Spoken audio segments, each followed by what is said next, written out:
లోకంలో మనకన్నా ఎవరైనా పై స్థాయిలో కనిపించినా, మనకన్నా వారికి ఎక్కువ ఉందనిపించినా, మనకన్నా ఎదుటివారు ఎందులో గొప్ప అనే ఆలోచన వచ్చినా, మనకు తెలియకుండానే లోపల అలజడి చెలరేగుతుంది. దాని పేరే అసూయ లేదా కడుపుమంట. నిజానికి అది ఈనాటిది కాదు. ఆకాశం ఈనాటిదో, అసూయ ఆనాటిది.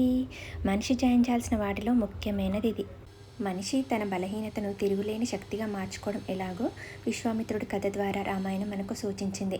ద్రౌపది విషయంలో ఆమె సౌందర్యం కౌరవపత్నుల కడుపు మంటకు కారణమైంది.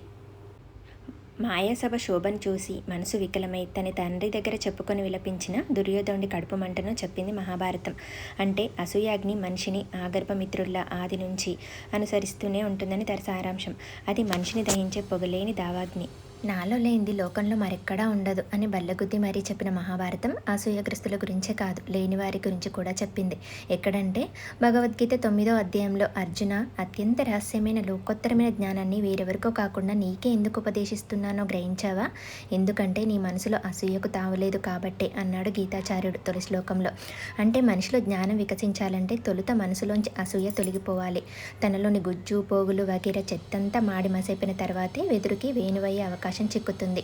ఆ పిల్లిన గ్రోవికి కృష్ణుడు మోవిని చేరే భాగ్యం దక్కుతుంది. అసూయత నిండిన మనసు జ్ఞానానికి చోటు ఉండదు. హాయ్ చెప్పు.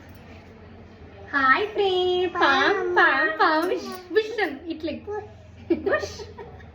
Hi friends. Hi friends. Bye friends. Bye friends.